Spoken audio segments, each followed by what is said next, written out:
Jam! Hello again, and welcome back to another fun-filled episode of Monday Night Magic here on the MTG Cast Network. I am Chewie, and I survived a trip to Busch Gardens with 2 teenagers and one who is not quite a teenager. Also, their parents, so, it's not like I was taking the full brunt of their energy. Or was he replaced by a duplicant? We'll never know. Pretty sure if he was replaced by a Virginia duplicant, we'd be able to tell. Yeah. Just stare at him for a second and go, is that Skull? And then we'll know. No, you point behind me and say, is that Skull? Where? You're not Chewie. People are going to be Googling that now, because we're not telling them what that is. Nah. So, yes. Hi, I'm back. And I am Chewie, right? Did I cover that? I'm totally yes. Chewie. I'm not. You are the adjective and the noun. That is your claim, yes. I'm not a Virginia duplicant. And I have, fresh off of a horrible, terrible, no good, very bad day, Cluze. Hey, I am also not a duplicant. I guess, seriously, if someone brought a duplicant to have this kind of a day, yeah, they're doing it wrong. Aw. And also, I guess someone who causes horrible, terrible, no good, very bad, no good. I forgot how it goes already. Squee is here. I am here, yes. Go team. They're fighting us. Yeah. So, pre-releases. I was at Busch Gardens. Cluze? I was moving. Bill? I actually went to a pre-release. Oh, well, how'd you do? In record wasn't great, but I opened a Invocation Damnation, which sounds like a pretty awesome band. Nation. Hey, Cluze, add that to your list. Already ahead of you. Excellent. But yeah, I didn't go to the place that I normally go to because I was out of town until essentially Sunday. Because I drove to Georgia and back on Friday and decided I wanted to sleep through most of the pre-releases on Saturday. Which I don't regret. And so then I went to some place in Durham. You've probably never heard of it, on Sunday. And really, what was the name of it? Sci-fi genre. It's a great shop. You should check it out. Man, there are like 12 people who actually understand all of that. Okay, Good go on ahead. Them. But yeah, I went there in part because they had, an event starting at 11, which meant that I could be done before the end of the day. And in part because at what's called now Atomic Empire. In Durham, North Carolina, it's a great shop. You should check it out. Look at him. He can get that out in like one breath. They just do 4 rounds of Swiss and then you leave and you just get back payout based on record, which is a lot nicer when you have things to do. That is totally the correct way to do pre-releases. And anybody who's not doing that, get with the program. So I did that and I had fun. Like my sealed pool, like aside from the Damnation, had a lot of red and black removal. So I went with it, but the creatures were not the best. So I was capable of powering through some games by just killing everything until I won. And other games, like if they dealt with my relevant creatures, then I was pretty much out because most of my creatures were not great. Which is fine. I wanted to run the high removal deck and I had fun with it. A few cards I observed were pretty good, as you'd probably expect. The most busted of the cards that I did play with is what's it called? That one. Yeah, it's one of the it's Grind to Dust. I was remembering the dust half, and I'm like, what to dust? Like Dawn to Dusk? No, that they can't print that. Grind to Dust is the black white one. And the black half of it puts a -1/-1 counter on each of up to 2 target creatures, which is perfectly serviceable in its own right in a format with so many low toughness creatures. But if you actually have the white for it, you can aftermath it and exile any number of target creatures that have -1/-1 counters on them. So many cards in this set either come with -1/-1 counters, or as an extra cost, you have to put one on one of your creatures or whatever. So I managed to get rid of 3+ creatures at a time every time I cast Dust. And this included things like gods and stuff because it's one of the few answers for them. So Grind to Dust is probably one of the best cards in the set if you're running the colors that support it. So kudos on that. I got handily defeated by the Mirage Mirror, because when your opponent plays a Mirage Mirror and they have enough mana that they can activate it without too much going badly for you, like you do in Sealed, it means that whatever creature you're playing, they get it first with haste. They get to freely clone whatever the best creature is, plus all these other effects too. But the best creature, and that's miserable to play against, since, you know, I have artifact removal, but I didn't draw it. And so it was repeatedly, all right, well, I need to play a creature, play something good. They hit me with it, and then they kill it. Repeat, because there's a lot of removal running around. So Mirage Mirror, really good against some decks. I don't know if it's as good in all scenarios, but it was really good against my deck. I was completely wrecked in 2 different matchups by Torment of Hailfire. Do you guys know that card or remember it? I remember it being cool when I looked at it, but I don't remember its specifics. Okay, so it's a rare sorcery, X black. Repeat the following process X times. Each opponent loses 3 life unless that player sacrifices a non-land permanent or discards a card. So in the 3rd round, my opponent did that for 7. So Damn. Yeah. Like, look at permanents on field. I have 2 non-land permanents. Look at hand. I have 3 cards in hand. So, like, get completely depleted, still take 6. Then, you know, die when combat happens. Game 2. Yeah. Other than that, that was pretty neat. Torment of Venom, I'd say, is probably going to be around a lot for limited. That's the 4 mana black spell, like 2 black instant. Put 3/1/1 counters on target creature. Its controller loses 3 life unless he or she sacrifices another non-land permanent or discards a card. Every time I was playing against someone with swamps, turn 4 was that. Like, they didn't bother playing a creature because they could kill whatever I had and then either make me lose whatever else I had or just straight up take 3 life loss or, you know, discard. And turn 4, you don't really have the ability to discard things freely because you need the lands and you need whatever you haven't cast yet. And you probably can't just sack another non-land permanent based on what you have out. So, yeah, it's turn 4, get shocked in the or bolted in the face, and probably lose your creature. And this just happened like clockwork throughout the Sealed. So, pretty good. Seems good. Yeah, but past that, I mean, it was fun. It was neat. Like, I didn't do exceptionally well, but it was also the first time I played Magic since the last pre-release, so I feel like I was a bit rusty too, because that happened. For some reason, my brain auto-completed that too. It's the first time I played Magic since the last time.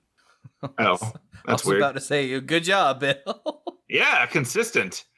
But yeah, like it was fun. I suspect it's probably going to be a pretty aggressive limited format. I've been told that standalone Amonkhet was ridiculously aggressive too. Like, for drafting, apparently in limited, you ran 1-drops because you needed blockers or you would die.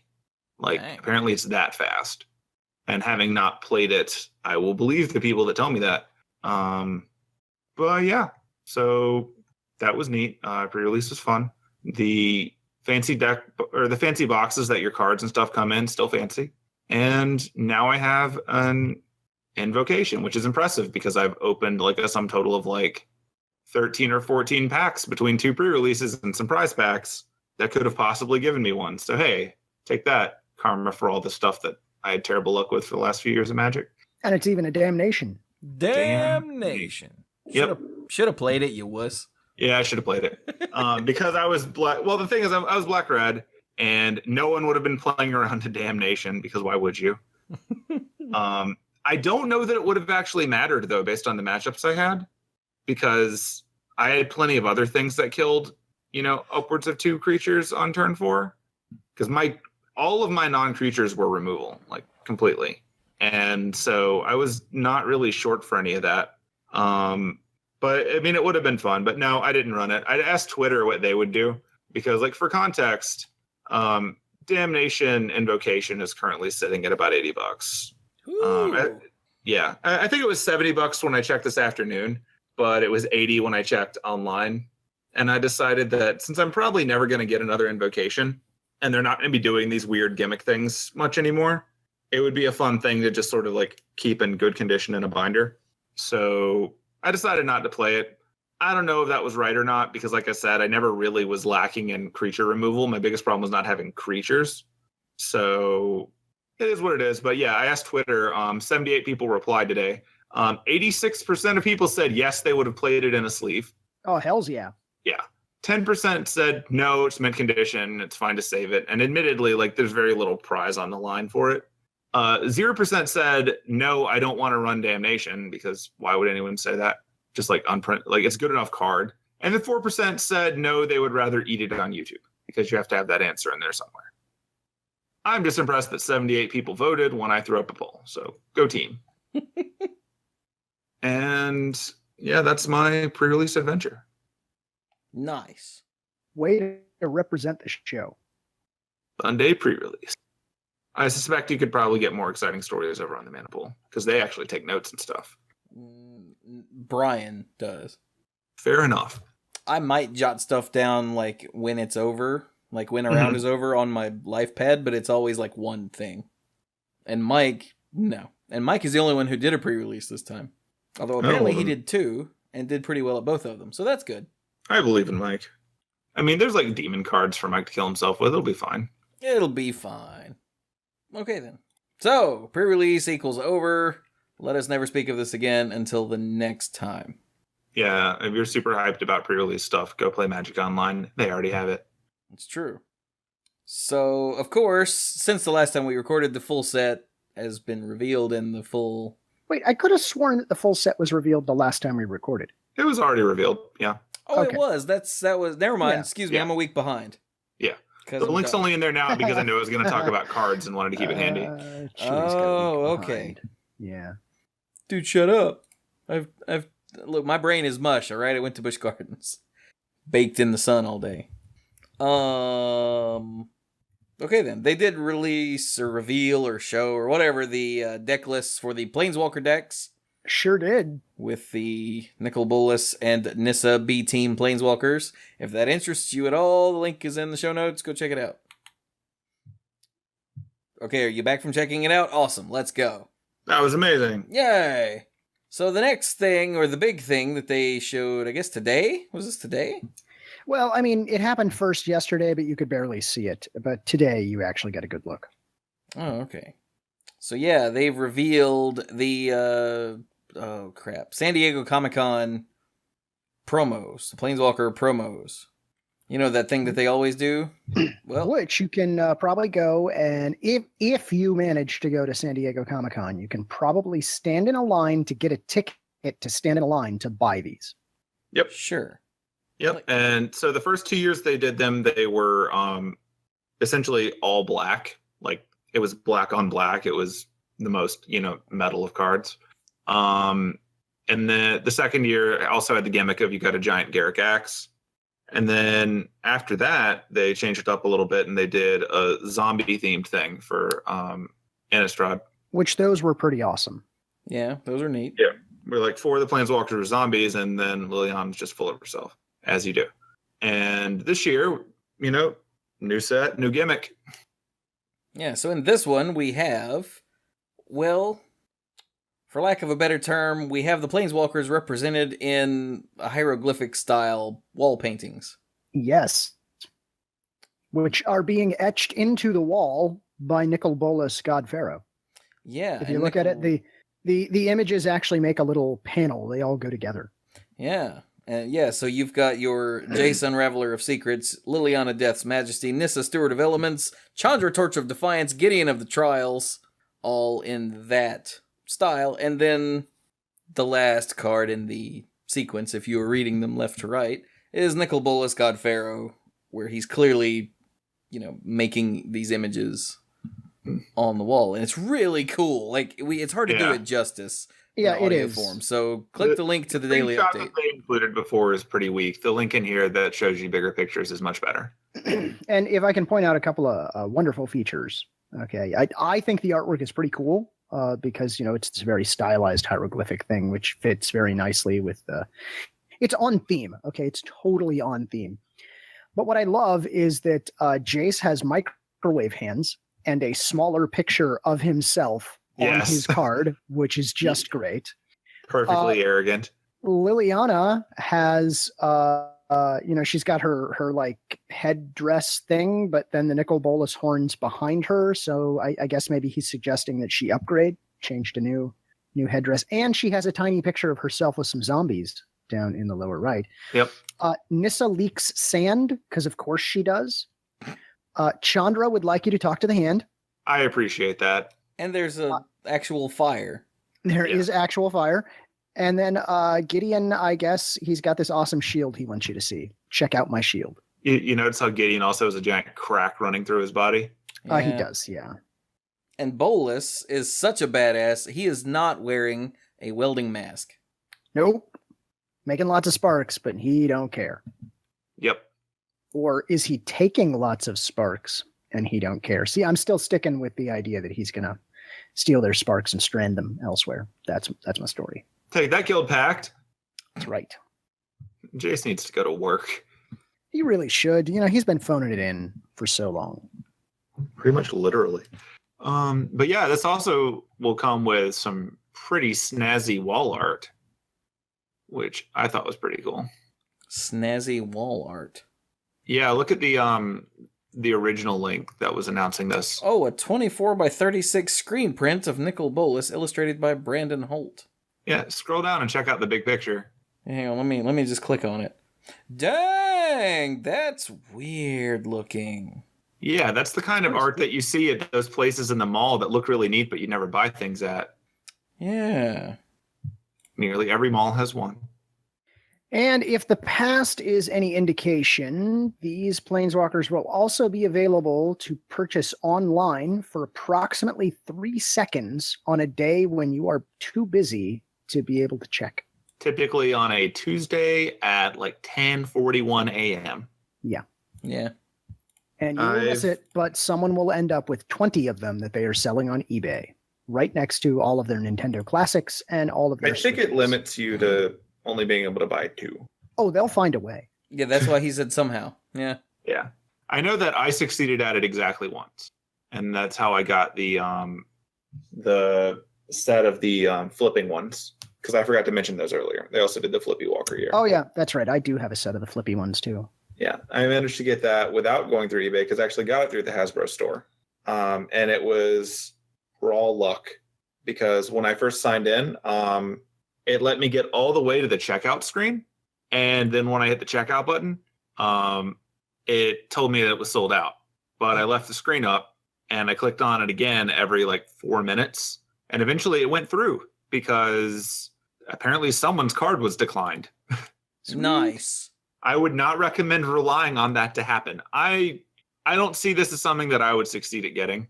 The window is going to be so stupidly short for this. And they won't tell you what day or anything either. It'll just be like, and we're going to add that to the store at some point. Okay. By the time you see it on Twitter, it's already sold out. Yeah, it's too late. Good day, sir. And they're gone. All right, then. So if you haven't seen those, you should totally go look at them because they're neat. Yeah. Okay, then. Now on to the world of sport. More relevant but less interesting stuff. How's that? Okay. Sure. Yeah. So first up, Commander ban list update. Nothing. Not a sausage. Nothing. They noted in here that, quote, our friends in R&D have adopted an understandably aggressive approach to looking at the banned and restricted list for other formats more often than we find necessary for Commander. As more of a clarification than a change, we'll continue making our announcements quarterly. On a Monday after each pre-release, you'll see updates from us, date, and date. Till then, hope you enjoy the new Hour of Devastation stuff. So yeah, essentially they're saying we haven't changed anything, and also we're not changing our schedule because WotC's screwing around with their banned and restricted updates. Yeah, Commander's much more chill. Yeah. Yeah. Speaking of screwing around with things, we've got a few things. Screw it. Like, very few and kind of thingy. We've got the Magic Tournament Rules release notes. Which and you remember how there were some changes to the tournament rules recently? Well, they're just like sanding some edges now. They're just little tweaks, little word here, word there. Nothing major. Don't worry about it. Everything's fine. Wording updated so that outside assistance definition terms match up better with the Magic Infraction Procedure Guide definition. So they didn't change what outside assistance is, but they made it so that the words are the same in both documents. That sort of thing. Yay. Yeah, nothing earth-shattering there, but if you're interested, link is in the show notes. It is. And there are many things in the show notes. There are. You should read the show notes and click on things, because that's why they're there, damn it. And then we've got the policy changes over on the Magic Judge's blog. With your friend and mine, Toby Elliott. Which he even says at the beginning, if you're going to skip one, this is the one to skip, because I appreciate that note. Everything is very small. Yep. And most of it does not apply at all to our audience in general. And the stuff that does is so small that it really doesn't matter. Yeah, once again, it's just kind of refinements. You know, like I said, sanding some edges. They're making it look real nice. Yeah. So, again, if that interests you, you probably should have read it already. And if it doesn't, you're probably fine. Right? Yeah. Right. Like he even says all the changes are the sort of thing that would usually end up in the other notes section. So there you go. Which, if you know what he means by that, you're already going to read this anyway. And if you don't know what he means by that, you don't need to read this. He is not wrong on either of those. So, moving on. Okay, this is actually a really cool thing here. Oh, is this the thing? This is... Wait, what? That you sent us right before the show? You going to talk about that? Okay. So we got, the Mana Pool got an email from listener Andrew, who is Magnor Creole all over the internet. Hey, buddy.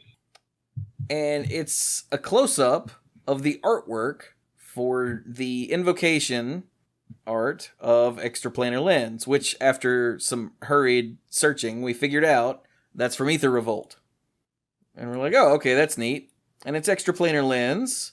And if you zoom in to look through the Extraplanar Lens, you'll see that in this Kaladesh, Aether Revolt art, you can see the Bolas horns and sun from Amonkhet, which is so cool. I really like when cards do the both the foreshadowing ones are obviously the coolest, because then you look back and you're like, oh, hey, that's cool. And also just when they make the art references to older ones too. Like sometimes you'll have, oh, what's Blood Artist painting? Oh, hey, it's that card from the last set. Neat. Yep. You'll occasionally get cool stuff. And like this one's particularly neat because, Extraplanar Lens is being entirely accurate. Like here's the next plane. Wasn't there another one of these that had a reference to an older version of a card? Oh, I'm sure there was. Yeah, there was, but it seems like there was one that jumped out at us originally. We were like, that's cool, and now I don't remember. Oh well. That is a good story. You might even say it was a cool story, bro. You might. No, I wouldn't. I mean, Cluze wasn't. But anyway, I just thought that was really neat, and thank you, Andrew, for sending that to me. Yay. So, wow, is that... Oh, and then, of course, our... let's see here. How do we describe Will?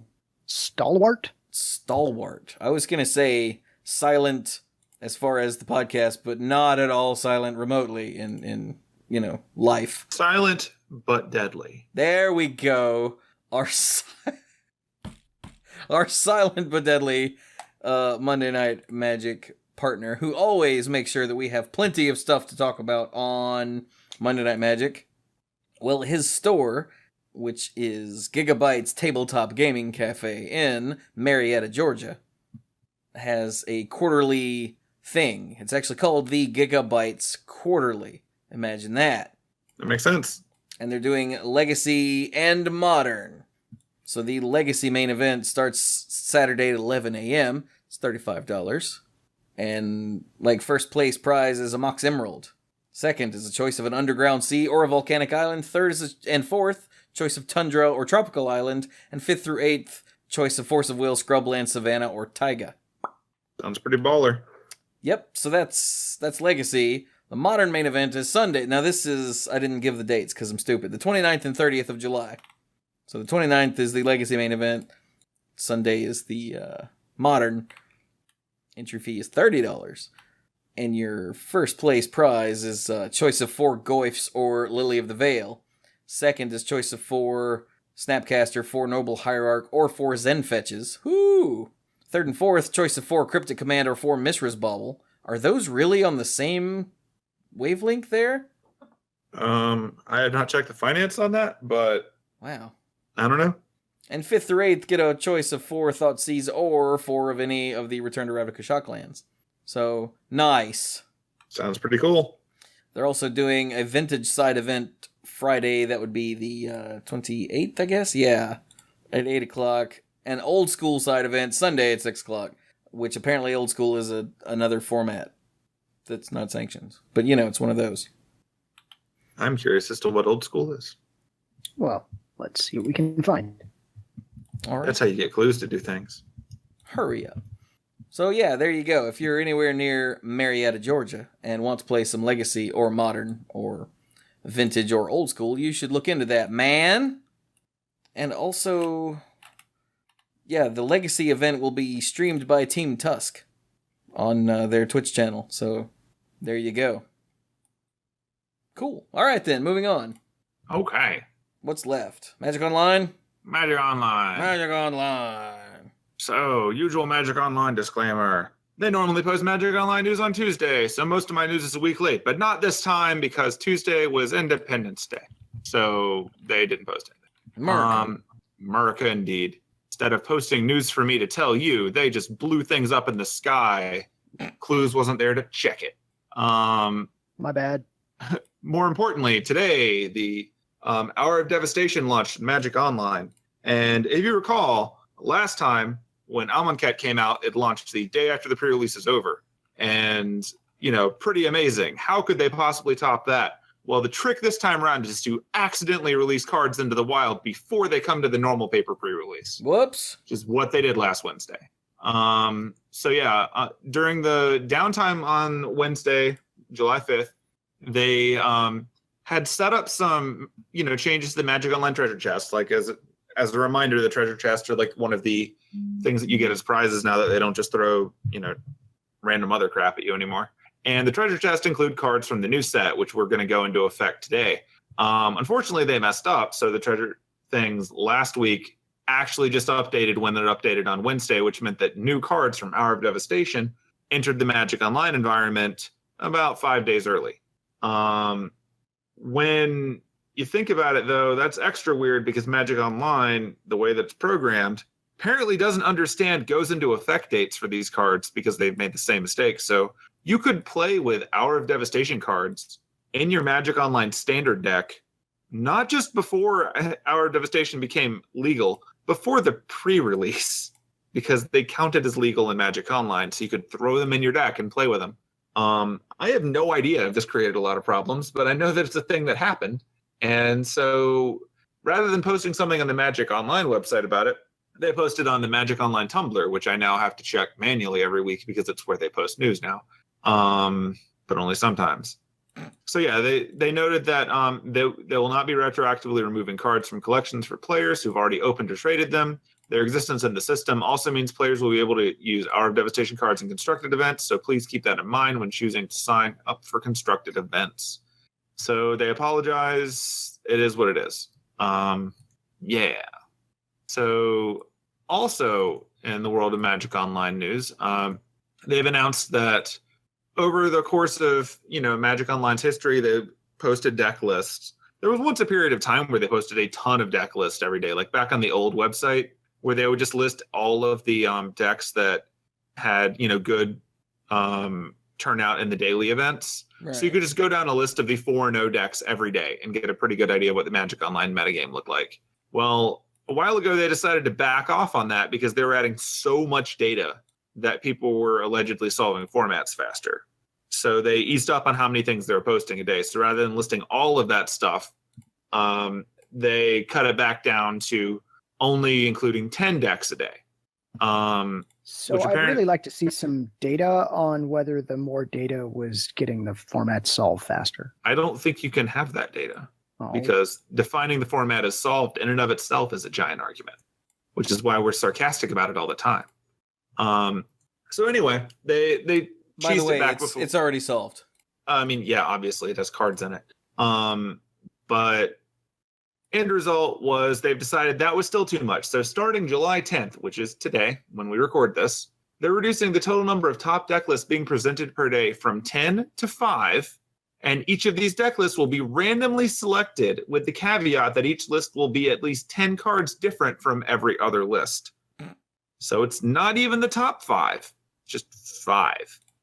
Here's 5 decks. That doesn't really sound random, just saying. Well, that's why it says with the caveat.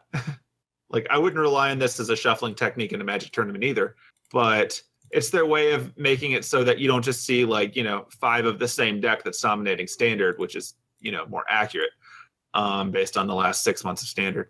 So they're trying to show a variety of decks at the top rather than give the impression that the format is solved. So everyone look over there. It's cool. We fixed it, is the line that we're going with. There's nothing to see here because we're showing you nothing. Yeah. So there's some more detail to it, but pretty much that's what it boils down to, is they want to get rid of the perception that the format is solved by listing 10 of the same deck. And furthermore, they don't like the idea of the format being solved faster because this data is out there. Now, mind you, you can mine through the top 8s of every SCG event and every Grand Prix and everything else and every other tournament that posts this stuff. You can still find out where the format's at, but there's going to be a lot less of the raw Magic Online information flying out there. And when they have to struggle to find 5 different decks, that'll probably be the most entertaining thing. So I guess we'll see how that goes. But suffice it to say, a little bit less information out there. And if you're going by that information, know that you're not looking at the top 5 anymore, unless the top 5 happen to all be very different decks. Oh. Some 5 cards. Yeah. So yeah, we got that. Past that, also looking around in Magic Online news, we got sitting over there on the Tumblr again, the Commander 1v1 band update, which was announced last Wednesday and went into effect last Wednesday.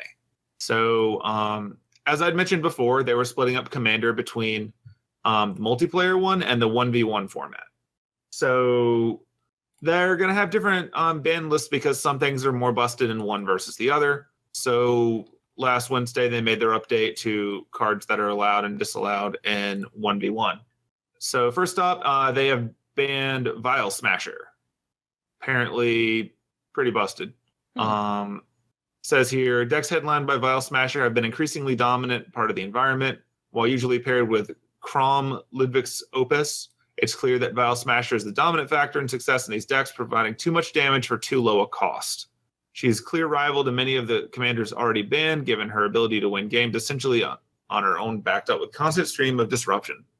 For those of you who want to know what that card does, because it's a Commander 2016 card, so it had 1 year of survival. Whenever you cast your first spell each turn, Vial Smasher to the Fierce deals damage equal to that spell's converted mana cost to an opponent chosen at random. And it has partner. So you can have that, buddy. And in 1v1, it's not random at all. No, it's an opponent. It's that opponent. It's your opponent. So yeah, that seems pretty crazy for your 1 black-red card. So neat. Let's see other cards that they've banned. Hey, Cluze. They banned Ponder. They should. And Preordain. Also good, yes. And Brainstorm. Perfect. Yeah, that's a trifecta there. There you go. How about Dig Through Time? Can we take that? I don't even know if that's legal. Okay, good. Ban that too. I haven't checked. All right, so also banned. Gone. Force of Will, gone. That's Cluze saying that, not me reading the list, just in case you're Jace the Mind Sculptor, legal. Islands, banned. How many islands do you realistically see in an EDH deck, Cluze? Hopefully none. All right, so also banned is Treachery. More blue.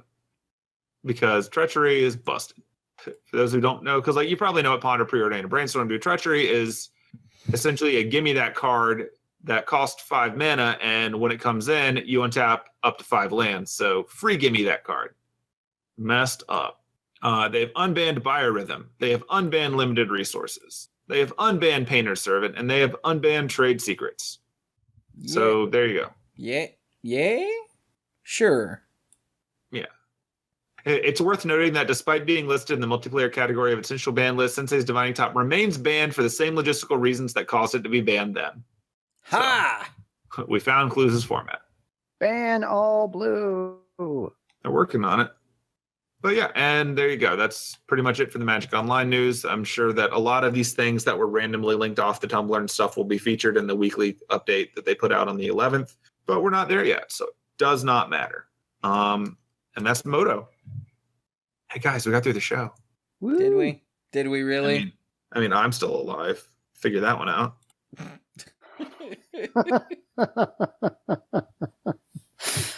All right then. So, Cluze, Yes. did you figure out what old school is? All right. So first of all, I'm sure someone's going to claim that what I say right now is totally wrong, and Cluze, you totally screwed that up. In which case, you totally need to send an email to jack@mtgcast, or just tweet at the Mana Pool. That's totally where this belongs. There are several different formats or variations of formats that seem to fall under the old school heading, but the most common one that I've found is also called 93/94. And it has only 7 sets that are legal. And those are the sets from 93, 94, Alpha, Beta, Unlimited, Arabian Nights, Antiquities, Legends, and the Dark. That's it. The Dark. And in hardcore versions of this, non-English cards and reprints that came after are considered proxies. So you're not allowed to play those. So you actually have to find cards from Alpha, Beta, Unlimited, Arabian Nights, Antiquities, Legends, or the Dark. That sounds terrible. Doesn't it, though? Yeah, it does. One place described it as the hard, time-consuming, and expensive road to build most decks is considered an important feature of the format. Okay. So there you go. Play that. Or don't. Feature. That's right. Feature. Yeah, that sounds terrible. We did this on purpose. Okay, then. So I guess we're done now? Yeah, I think so. All right. I think so. So rolling into sign out stuff, you can follow me on Twitter at SqueeGoblinAbob. There's no Iron Goblin because it also went to the roller coaster with Chewie, and Chewie didn't bring it back. I did not. So I guess I should have being- expected as much. But That's what I get for fine. being a stowaway. That's totally justified. I get it. Beyond that nonsense, I'm going to be going to Raleigh SuperCon this weekend, but I'm not going to be attending the convention. It's the first year for this convention. It's being run by people that run SuperCons in other states. It's got an incredibly, ridiculously high-profile guest list. Seems pretty cool. Like, if you want to catch some cast of Star Trek, they're there. Like TNG, of course. Like, you can go hang out with Data and Geordi if this is what you want to do with your Friday and you have money. So that's pretty awesome. I am going to be showing up in the area and hanging out with people at the hotel across the street at night because I don't really go to conventions that are largely show up and then meet famous people and pay money to get autographs. Like, that doesn't really do anything for me. So it's cool. Lots of people. If you happen to be going to that, just let me know and we can hang out outside. Like, I'm not going to be there all day. I'm just going to show up on Saturday night to hang out with people. Maybe Friday night, we'll see. But I'll be at that. Past that, starting to get my DragonCon nonsense together, but that's in September, so no rush on that. I drove to Georgia on Friday and survived to come back. So crazy road trip adventures that I sent photos of things like south of the border and the wonders of things that you can find in South Carolina gas stations to Cluze and Chewie. Which was awesome. That was terrifying. I really appreciate the fact that there are multiple knives on display. Like, you should buy a knife. I'm like, should I? And then I walk over to the other side of the room and there's like a big glass case that has like daggers and stuff in it. It was weird and surreal. South Carolina is a special place. I can't use the words that I used to describe it on Monday Night Magic, but assume that they have 4 letters. Ohio. Yeah, exactly. What even is that? Parabad. But yeah, so I did all that. And other than that, I just want to note that I did see Spider-Man Homecoming on Thursday, and I really enjoyed it. So Sweet. I'm very glad that when Marvel does Spider-Man, they do a good job. And I will also tell you guys right now, because I don't think either of you have seen it yet. Nope. Get it out there. You don't have to watch Uncle Ben die. Wait, what? Yeah, they don't do that because this is set after Civil War. So he's just Spider-Man doing Spider-Man stuff. We don't get the origin story again. It's great. That does seem like a nice touch. Like everyone knows who Spider-Man is. We don't have to do that again. We're good. I'm sorry. Is that allowed? I think so. Huh. But I enjoyed it. It was a great movie, a lot of fun, and I would recommend checking it out. Sick. And that's pretty much it for me. So go Cluze. All right. Hey, hi everybody. I want to remind you to back up the data on your cell phone. No, really, back up the data on your cell phone. Do it now. You probably don't need to back up this podcast. It is available online. If you'd like to hear more out of me, you can do that on the Random Discard podcast, which hasn't been posting due to a technical difficulty that I think I fixed just before we started recording the show. So I can actually start posting those episodes again. Was it saved on your phone? It was saved on my phone and I finally recovered it. So yay. Wait. And you can always reach me on the, I'm sorry, yes? Wait, really? No, it wasn't saved. Okay. I was like, wait, why would it be on your phone? No, it wasn't. It's just that I finally got time to try and dig into the problem I was having, and I think I finally fixed it. So you fixed the glitch. I fixed the glitch. I did it by setting fire to my LG phone. Don't breathe those fumes. You'll go into a boot loop forever. If you want to reach me directly, your best bet is the Twitters. I am at Lacluyze, spelled just like it is in the show notes, unless you are complaining about something I said tonight, and then I'm at the Mana Pool, no matter what he says. Wait, no. Take it away, Chewie. No. Hell no. Yeah, you can. I'm at the Mana Pool. Just everywhere. It's the Mana Pool. Everywhere. Proven by science. Not everywhere, but everywhere I am, it's excuse me, it's the Mana Pool. I also have hiccups all No of a sudden. dying. I don't know where that came from. It just came out of nowhere. What's going on? Hell, I don't know. I went to Busch Gardens this weekend with some family members, and my brain is mush. Ow. Like, we were there until the park closed, and then we ate tacos, and then I got in the shower at midnight, and then I passed out. Not in the shower. Like, I was dressed and in a bed. And then I woke up this morning and hung around for a bit until the children woke up at noon because we dragged them out of the bed kicking and screaming. And then we ate pizza. And then I drove home, played some Overwatch with Bill, and now here we are. Like, that's been my life. And I'm very tired. Yeah, I don't even know what's going on. So, if you would like to follow anything that I do, the best place to find out what I'm doing is on Twitter, which is at the Mana Pool. And from there, you can find when I do anything else, like when I post a podcast that goes up on themanapool.com. And if you want to know when I post a video, that's at, no, it's not at, it's youtube.com/themanapool, which, yeah, I play video games. Also, the podcasts go up there in video form due to popular demand. Mana Pool. What went up lately? Dude, I don't even know. I was on a mad rush to get stuff ready to go because I was going to be gone all weekend, and then I got hit with a copyright claim for The Walking Dead, so I mentioned that before. Hey, I streamed this. It'll go up on YouTube soon. Well, it's up, but there was a freaking bogus copyright claim on the first episode, and I'm not going to put it up until that goes away. So, yeah. Expect that probably next month, because I get the feeling you're not going to actually hear it before then. Or see it, rather. Which is too bad, because it was a lot of fun. Apparently, there's like 2.5 minutes of this 50-minute video. Just under 2 minutes, actually. of audio-visual content, and a German YouTube multi-channel network seems to think that they own the rights to that with me in the corner talking about it. So I'm not entirely sure why that works. Oh, you remember that YouTube's episode? reporting system is inherently flawed, and it's been known for a while. You remember that episode that you missed a while back that Squee and I took over? While you were gone, we sold the mana pool and all of its IP to a German company for $4. Was that wrong?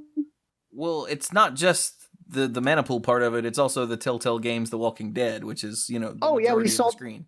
We sold that too. It was a bundle deal. You probably could have gotten more than $4 for that, though. So I think, you screwed up. Yeah, Good job. All right. And now you're costing the fans content, so screw you. Yeah, so they should complain to @TheManaPool. Yeah. But once that copyright dispute, because it's completely bogus and baseless, so once that's all cleared up, those will start to go up. Until then, some Left 4 Dead has gone up and will be going up. Some more of the Dungeons & Dragons Chronicles of Mystara that I did with Rob from the Retro League. And more to come very soon of just whatever else. Whatever. I'm really tired, in case you can't tell. So, and also, if you want to see me stream stuff, that's twitch.tv/themanapool. Yay!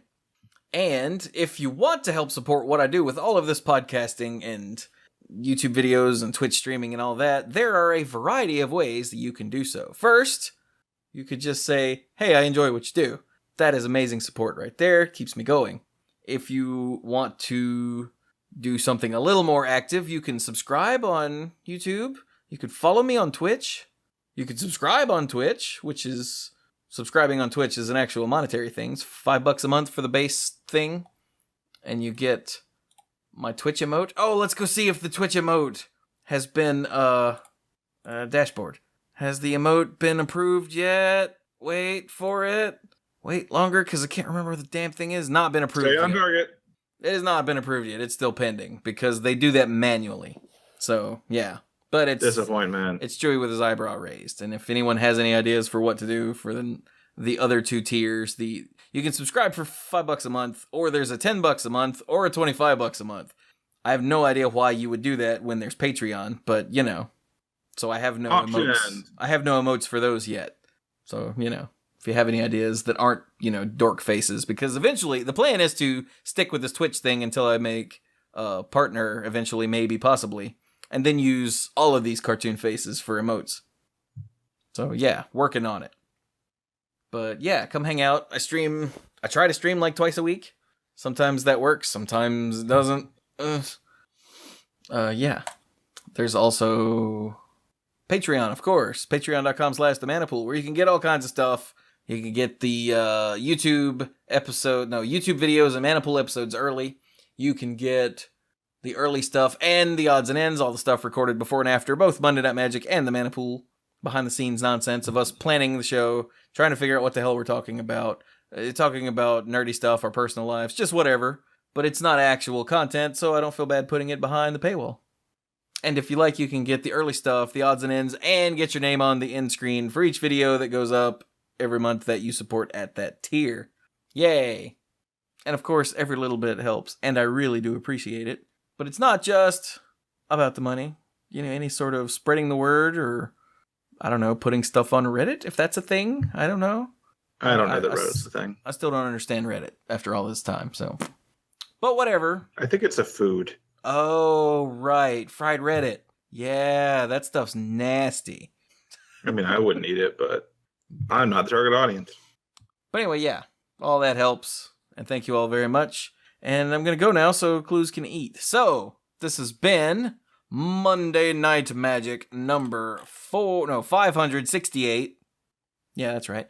Thank you all so very much for listening, and go play some Magic.